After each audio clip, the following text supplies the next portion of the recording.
Dissecting frogs in high school biology is no longer an ethical or moral dilemma. That's because PETA has helped develop the synthetic frog that could save millions of animals each year. Fake frogs, real science education. Next on the PETA Podcast.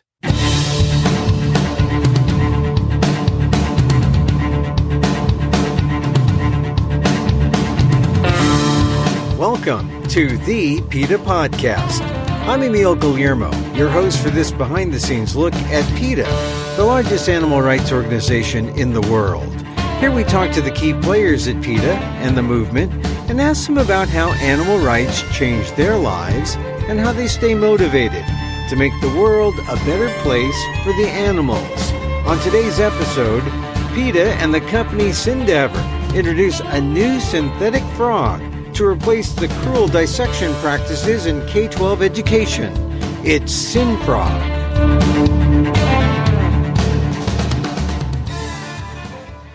Animal dissection has not changed in over 100 years. So, killing animals, preserving their bodies, and then having students cut them apart in classrooms is the same as it's always been. This is the first, very, very first lifelike dissectable frog that the world has ever seen. Samantha Suiter, manager of science education at PETA, just back from introducing a new synthetic frog PETA developed with the company SynFrog that's expected to change how dissection is done in high school. Now, we all know fake turkeys have become a standard thing for Thanksgiving, but fake frogs? For ethical educators, parents, and students trying to navigate high school biology requirements hasn't been so easy. Suiter talks about how this new frog provides everything educators have wanted, a genuine hands-on science experience. But this goes even further. Students are no longer exposed to harmful formaldehyde derivatives. And most importantly, biological supply companies no longer have to gather frogs and kill them for dissection. 3 million frogs are lost to this practice annually. The new SynFrog, that's its name, cuts that number down dramatically. Here's my conversation with PETA's Samantha Suiter on how the synthetic fake frog, known as the SynFrog, could bring an end to the cruelty behind dissection. Here on the PETA Podcast. So, Sam, what is the big deal about this frog? I mean, is it really like this earth-shattering development that now we have this frog that high schoolers can dissect and it's not a real frog? It is earth-shattering, and I'll tell you why, for a couple of reasons. But primarily, animal dissection has not changed in over 100 years. So, killing animals, preserving their bodies, and then having students cut them apart in classrooms is the same as it's always been. This is the first, very, very first lifelike dissectable frog that the world has ever seen. Now, you say it hasn't changed in 100 years. Is it because there's some old school marm, or what's the male version of that? Is there someone just holding steady saying, you must dissect those frogs, we're not going to change?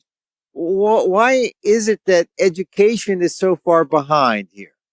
I think for the most part, educators really want students to get excited about science, and they want students to have hands-on experiences. But unfortunately, they're leaving out the students' concerns about ethics and about animals and about chemicals like formaldehyde.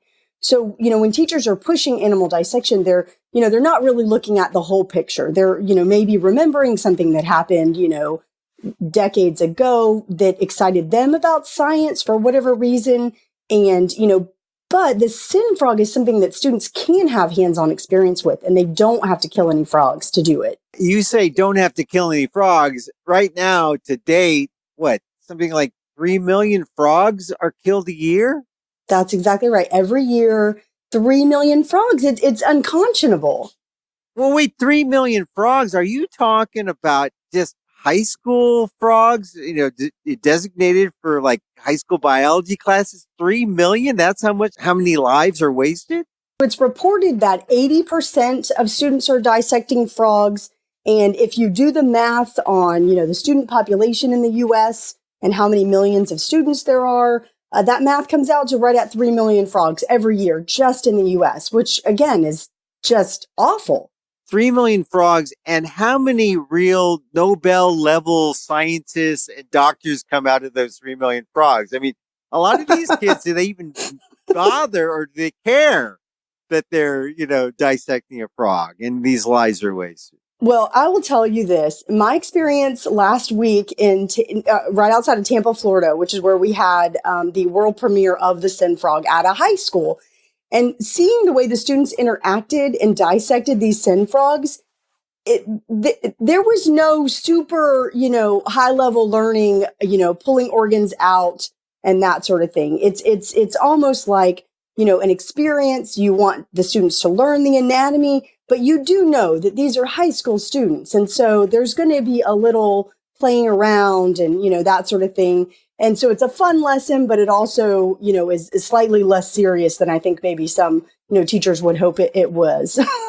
Yeah. But still, they're getting that hands-on experiences, which is what the teachers say the students crave and what the teachers crave, apparently. And they're learning, right? They are learning. And, and it can be a playful way. It can be a higher level, lesson, but they are learning. And, I think that if we want students to learn frog anatomy, this is the best way to do that. Because again, 3 million frogs, you won't be killed every year. The students are able to, they don't have to worry about protective equipment like goggles and gloves. I mean, these are completely non-toxic frogs that you can literally pick organs out of, the SynFrog with your fingertips, which is what I did myself. All right. Now, frog anatomy, the importance of frog anatomy. I think I remember dissecting a flatworm because those are like common too. Those are the common species that get thrown at the middle school and high school science student. Mm-hmm. But why is it that frog anatomy is so important? What do we learn from it? I mean, as students. For the most part, we're using, like the lesson of frog anatomy to sort of, compare it to human anatomy, because I think eventually in high school, the goal is to learn about the human organ systems and the human organs and the human body, because those are our own bodies, right? Mm-hmm. So, with dissecting a frog, well, a SynFrog in this case, what we're doing is, showing the heart of a frog has 3 chambers, whereas the heart of a human has 4 chambers, and, other variances in anatomical features. Right. Yeah. Compare and contrast. And the frog jumps a little bit higher compared to the average human, I guess, relative. And frogs like flies, and humans generally hate flies. Some humans do. All right. So, but look, seriously. You call it the SynFrog, and of course, this was the news because the company cadaver, they do this. This is their business. PETA partnered with cadaver to create this, and it really is groundbreaking, right? Describe the SynFrog. So this is a synthetic frog that students can actually dissect. It is wet. It mimics living tissue. Students can have the full experience of pinning, opening the frog with the scalpel and scissors, pinning, the flaps of their body cavity down, and, looking at the organs where they are in space inside the frog. So it's simply amazing. Can you close your eyes and feel like, and not tell the difference between the SynFrog and the regular frog? I would argue that you could not, because your nose would be able to tell the difference immediately. So frogs preserved in formaldehyde obviously have, this very noxious chemical smell that once you smelled it, you will never forget it. Right. Whereas the SynFrog doesn't. So if you had one side by side, I think that you, just by touch, you definitely could not tell the difference. But once you smelled these two, you could certainly tell the difference. Well, it's funny you mentioned that formaldehyde or the byproduct or whatever they use for formaldehyde, because they wouldn't let students touch real formaldehyde, would they? Most of the animals are initially preserved in formaldehyde. So what you're smelling is formaldehyde. It could be a diluted version, so like formalin, which is a water diluted formaldehyde, but no, it's definitely still formaldehyde. Even if the animals, after being preserved, are washed or if they're, stored in a non-toxic holding solution, that formaldehyde smell still remains. Yeah, because I remember I think my first encounter with it was in a summer herpetology class in summer school, and we handled all these things. And you're right, I do not forget that smell. So when we move to a SynFrog, that's a benefit right there because there's cancerous connections there, right? I mean, there's a carcinogen in formaldehyde. That's exactly right. Yeah. And, as a parent myself, and an educator, I don't want to be exposed to this and I don't want my children to be exposed to this, to formaldehyde. So everyone should be jumping for joy if they have high school age kids that SynDaver and PETA got this thing to create the SynFrog. Is there any pushback at all from high school students or high school teachers? From my in-person experience at the high school in Florida last week, I can tell you that the teachers were literally raving about it. The principal herself was raving also, specifically saying that there were no students who wanted to opt out. Everybody was hands-on. I think her quote was, they were fingers deep in guts, which of course, synthetic gut, we could call them syn guts. But yeah. They were fingers deep in guts. There were no ethical concerns with dissecting these SynFrogs, and everybody loved the experience. I did not hear any negativity, toward the SynFrog itself. And frankly, there have been students who have taken a stand against dissecting real frogs, and that has really increased over the years. So you have to figure that high school administrators must be sensitive to that a little bit, huh? I think they are, and there are many states in the U.S. that either have laws or policies requiring, teachers to provide humane non-animal methods to students who ask for them. But that's the beauty of SynDaver. So instead of a teacher having to prepare a lesson with a digital dissection and then another lesson with a frog cadaver, they can just have everyone dissect the SynFrog. So it's one lesson, one worksheet packet, and then you're done. So SynDaver, the company, they don't just do this for high schools, or they're doing this special for high schools because they partnered with PETA here. But SynDaver has been in business providing this sort of technology, the cadaver technology, to medical schools for years, right? Right before the SynFrog, the company developed a copycat, which is a dissectable cat model. And sometimes cats are dissected in high school, so that would be another like high school, level product. But above that, you have human cadaver models and canine cadaver models that are used in veterinary schools and medical schools. And, it's just such an amazing, amazing jump, for them to go from these medical and vet school, products to STEM, like, let's all dissect this SynFrog. Well, this is what gets me. If at the medical schools, at the veterinary schools, if they're going to synthetic cadaver use to teach, and these are people who presumably go on to become professionals, why hasn't at the high school level, why haven't high school administrators embraced synthetic cruelty-free methods? Why haven't they embraced that for students who are going to take these classes, waste all these frogs' lives, and go on to a job at a retail shop, or they're not serious scientists? Why haven't high school administrators at least embraced this cruelty-free way if the medical schools and the veterinary schools have? Yeah, I would say that probably they haven't embraced it yet, but I think that this SynFrog is really going to change the face of dissection for K through 12 students. I think this is going to be the product that, those administrators and those teachers who want a kinesthetic learning experience, this is going to change their mind. And if it does, how much smarter would all of us be if we're able to dissect and understand a frog's anatomy? I guess that's the basic question that I have. I mean, I guess we see the similarities. Clearly we're all going to be Nobel Prize winners in medicine because we've dissected SynFrogs. I think that goes without saying. Yeah. Well, I mean, it's an experience, but I think here's the thing. I first dissected an animal, a formaldehyde animal. I think it was the third or fourth grade. So that was like when I was, 8 or 9, something Wow. like that, right?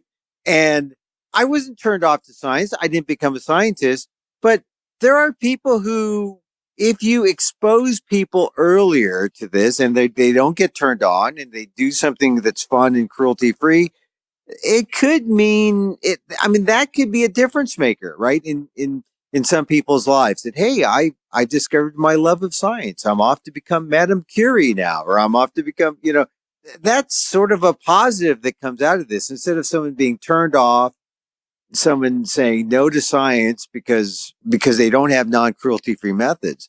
This could be something that turns people, a generation, right, gets turned on to science because of this. Yeah, I think so. And I think that part of it is just removing that distraction of knowing that, the animal in front of you was a living, breathing frog hopping around, enjoying his life, but now he is dead. And my teacher is telling me to cut this frog apart. So once you remove the distraction of, the ethical concerns, the justified ethical concerns for, all these millions of frogs who are killed every year, then you can really start learning. You deal with educators all the time in your role as the manager of science education at PETA. Do students come to you? Are teachers come to you saying, help us? We don't want to kill these frogs. We don't want to subject ourselves to these frogs. We need some other alternative. Prior to the SynFrog experience and the development of the SynFrog, were you hearing from these folks saying, we need this? PETA has an educational grant program where we donate software and now SynFrogs to teachers and schools who, are interested in replacing the use of animals in their classroom. We've heard from teachers sometimes who have a little pushback from their administrators who, think that, they should be dissecting an animal. Sometimes even the parents are like, oh, I really want my, child to be involved with this. And, I want my, child to become a doctor and that sort of thing. And, they have this sort of mindset, that dissecting an animal equals, veterinary career or equals medical career. But we do hear from those teachers, and we offer them support either through donations of software or models, or, simply helping them communicate the benefits of humane non-animal, methods to their administrator or department head. So if high school administrators out there are parents of high schoolers or young people, K-12, if they want their school to have a SynDaver or a SynFrog, what do they have to do? So what they should do is go to PETA.org/SynFrog. And again, that's SYN frog. And there is a form that you can fill out there on our website to express interest in, getting the SynFrog into your classroom. Of course, we will be in touch with them. We can get them into touch with SynDaver and, kind of go from there. So there are, lots of other products, as I understand it, in the works with SynDaver as well. And so I think that, moving forward with the SynFrog initially, and then eventually replacing the cats and, the fetal pigs and the, animal organs, I think that's where this technology is going to lead us. Just this one sweet little SynFrog is going to lead us to completely humane science education. And when you have that humane science education, because I know that's really, your goal as manager of science education at PETA, how many animal lives can be saved just by, this one step, and then going further down the road? How many millions of animals' lives can be saved? It'll be 3 million frogs, and then it'll be 10 million animals, and that's just in the U.S. And then, expanding into, countries outside of the U.S., it could be tens of millions of animals or 100 million animals. There's no end in sight. And, the thing is, people hear that number and they say, oh, wow, yeah, that's a lot of animals. But heretofore, they didn't care. They just thought, well, it's just a frog. It's just a cat. I mean, the cats were going to, be euthanized anyway. Some people don't seem to care about these animals. Do you find that sometimes when you talk to people about these issues? I do. I think that, some folks may not know that animals are, not all of them, but many are specifically killed for classroom dissection. And I think that just that fact alone, sometimes can sort of, give that light bulb moment, where they like, oh, I see. This is not just the suppliers found, these millions of frogs dead on the side of the road, right? Like this was a purposeful act to kill these frogs and then bring them into the classroom, for dissection. So I think that even if they don't care about animals, so putting that aside, even though that's, obviously why I do what I do, but if they don't care, I think at the very least they should care that we are decimating frog populations in the wild. And the U.S. Department of the Interior has specifically blamed that in part on their use for for classroom dissection. And so we're decimating wild populations. We have formaldehyde. So we're exposing the next generation of children to carcinogens purposefully. That's not okay. It's also not okay to have a subpar learning experience because, the students are concerned about ethics. So there are lots of reasons to not dissect animals. Yeah, I'm pretty surprised at the thought that for frog dissection, they're actually going into the wild to harvest these frogs, to hunt down these frogs and gather them for frog dissection. They are. And, it's such a terrible thing. These frogs likely have families, they certainly have the ability to feel pain and they have the ability to suffer. And yet they are drowned in chemicals. They're, quote unquote, sort of supposedly anesthetized. But of course, there's not, complete transparency on that front. But they are thrown into, buckets of formaldehyde. And that's where they, take their last breaths.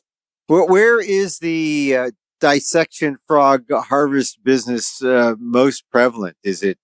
I didn't even know where frogs are everywhere, pretty much. Definitely in the United States. Yeah, they're collected in the U.S. and, killed and then sold to schools by biological supply companies.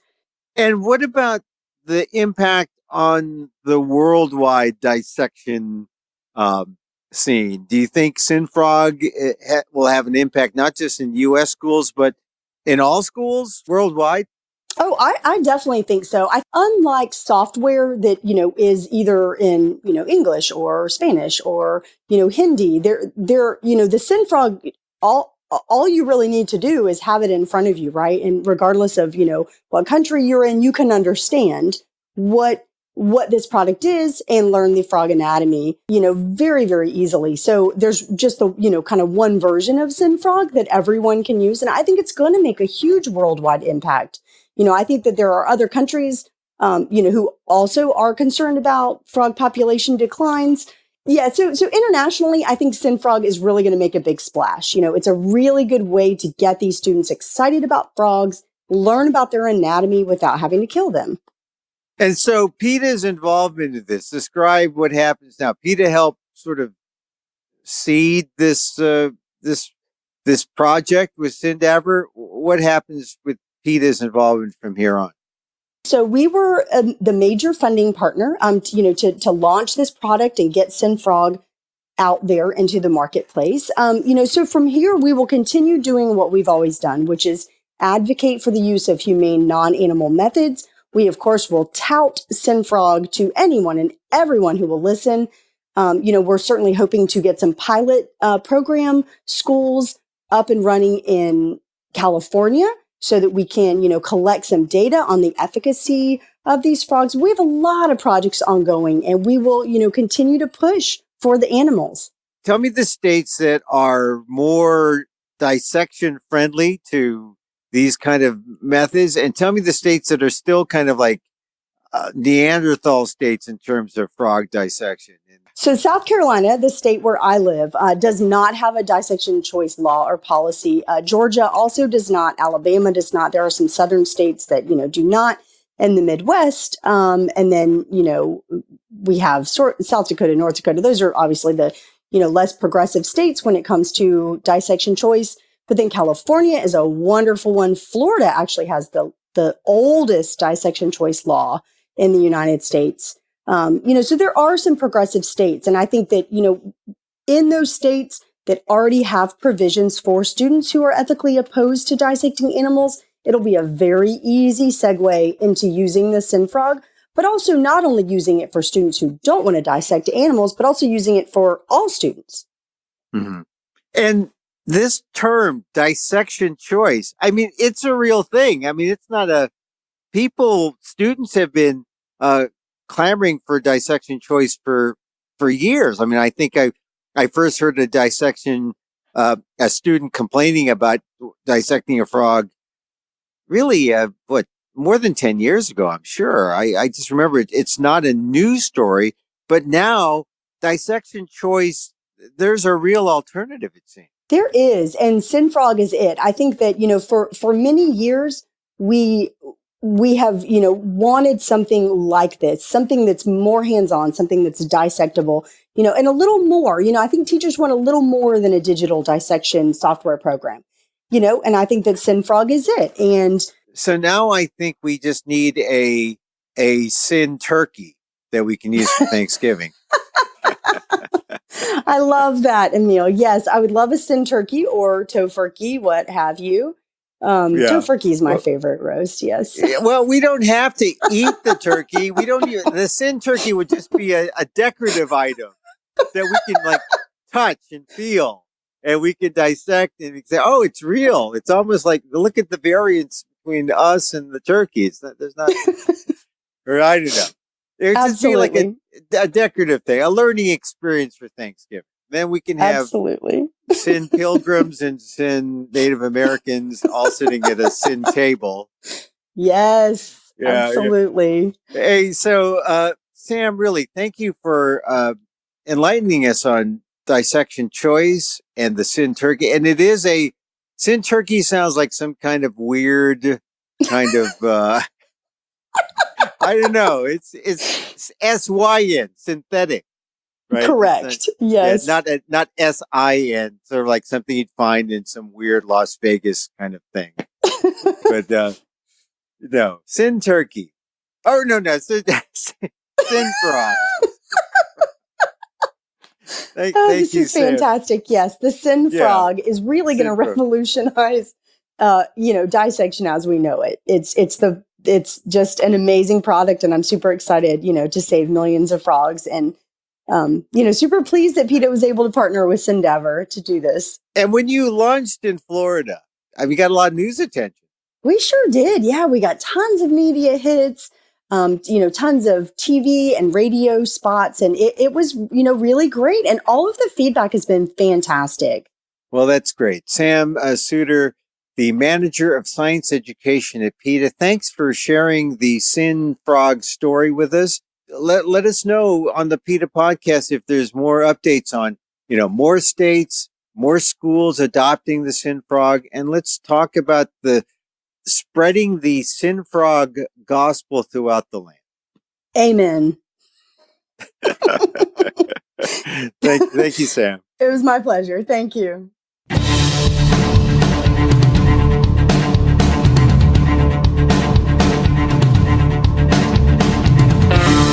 Samantha Suiter, PETA's manager of science education, on the SynFrog, the name of the synthetic frog that could change the way dissection is done in science classes in the U.S. and around the world, and how it could save at least 3 million frog lives a year, the number of frogs killed for high school experimentation.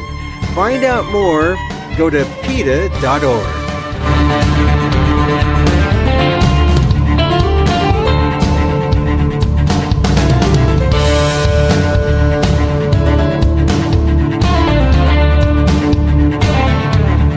That's our program. Hey, if you're listening to this on our first issue date, we want to wish you a very happy Thanksgiving.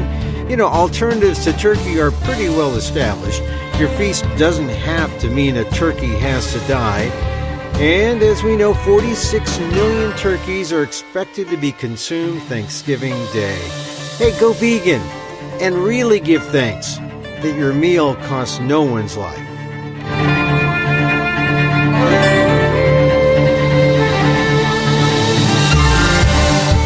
You can find me on Twitter at Emil Amok, that's EMILAMOK, or on ALDEF, AALDEF.org/blog, or amok.com, AMOK.com. Lots of ways to reach me. Hey, once again, thank you for listening. Check out all our episodes on Apple Podcasts, where you can rate and review the show. It helps get the word out about the issues you care about, or just check us out wherever you podcast or catch your podcasts. We're there, the PETA Podcast.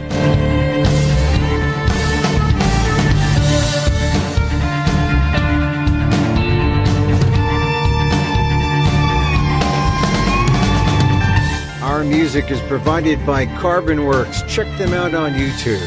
Thanks again for listening. Join us again next time for more insight into animal rights, the fight for a cruelty-free world on the PETA Podcast. I'm Emil Guillermo.